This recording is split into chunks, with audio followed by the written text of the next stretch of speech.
Hola a todos, ¿qué tal? Soy Mary y vengo a explicaros un poquito de lenguaje algebraico, que es un tema que por mi experiencia y con mis alumnos suele costar bastante. Entonces os lo voy a explicar de una manera muy rápida y muy sencilla, ¿vale? Lo primero, ¿para qué sirve el lenguaje algebraico? Bueno, pues el lenguaje algebraico sirve para traducir los problemas a matemáticas, ¿vale? Los problemas que nos ponen tanto de sistemas de ecuaciones, de ecuaciones de una sola incógnita, no importa. Nos va a servir lo mismo, ¿vale? Si queréis ver algún ejemplo, ya sabéis, aquí arriba os aparece la etiqueta, pincháis y veis el siguiente vídeo. Si no, os quedáis aquí conmigo. Lo primero, tenemos que saber lo que es una incógnita, ¿vale? Una incógnita simplemente es un valor que no sabemos. Entonces, ¿qué vamos a hacer? Pues para lo que no sabemos vamos a utilizar esa incógnita. Por ejemplo, y el primer ejemplo de todos es siempre el mismo. Un número. Entonces vamos a escribir aquí un número, ¿no? Si me preguntan, dime un número, que se me va. Un número, ¿qué es? Pues yo siempre lo voy a llamar X, ¿vale? Siempre va a ser X, un número. ¿Por qué? Porque lo desconozco. Normalmente aquí me soléis decir 2, 5, 27. No, tenemos que ponerlo en base a X y Z los números que yo tenga, ¿vale? Si me piden la suma de dos números. La suma de dos números. Si son dos números que son diferentes, tengo que poner diferentes letras, ¿vale? Aquí he puesto y para, o sea, X para un número, pues voy a poner X más Y, por ejemplo, ¿vale? Porque es una suma de dos números. Entonces sería X más Y. Una vez que pillamos el tranquillo ya es bastante sencillo, ¿vale? No tiene mucho misterio. Simplemente es ir pensando un poco, pero sabiendo un par de cosillas. El siguiente ejemplo, por ejemplo, sería un número al cuadrado.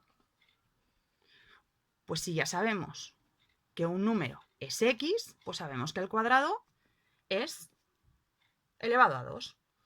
Si me dicen un número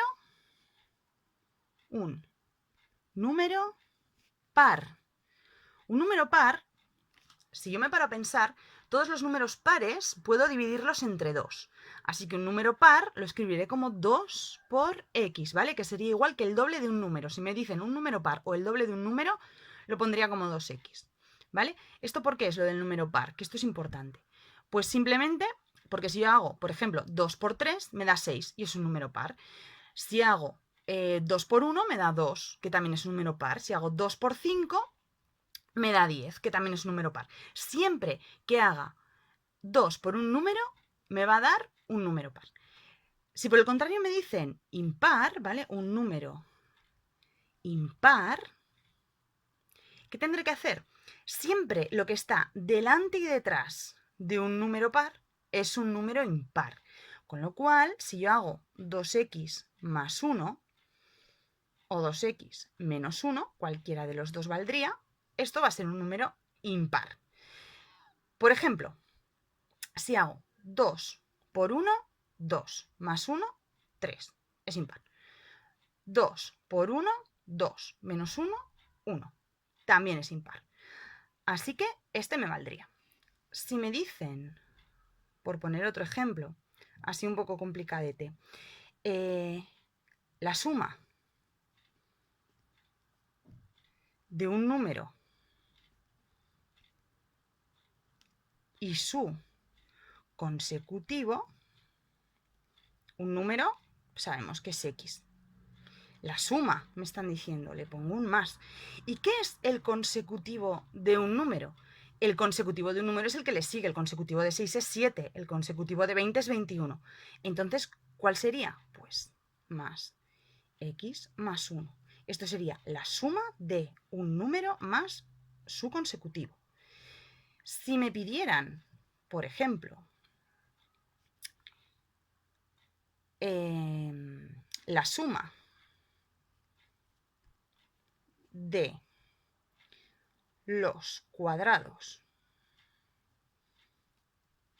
de dos números, que son distintos, la suma de los cuadrados.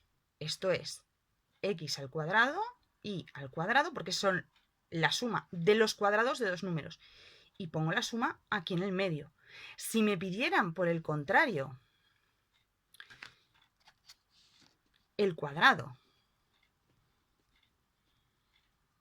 de la suma de dos números, ¿esto qué sería? El cuadrado de la suma de dos números. Es decir, yo tengo dos números que se están sumando y los tengo que elevar al cuadrado. Pues tengo dos números que se están sumando, por eso le pongo el más, y aquí lo elevo al cuadrado. ¿Esto en qué se traduce? En que yo voy a utilizar todas estas cosas, ¿vale? Pues para luego ser capaz de resolver problemas, que eso es una cosa que también nos suele costar bastante, ¿vale? Entonces, esto hasta aquí la clase de lenguaje algebraico, ¿vale? Tenéis un montón de ejercicios en internet para probar. Ir probando, ir haciendo, y ya sabéis, suscribíos, campanita, y si queréis ver esto aplicado a diferentes problemas, pues ya sabéis, pincháis aquí arriba en la esquinita, y a ver el siguiente vídeo. Hasta la próxima.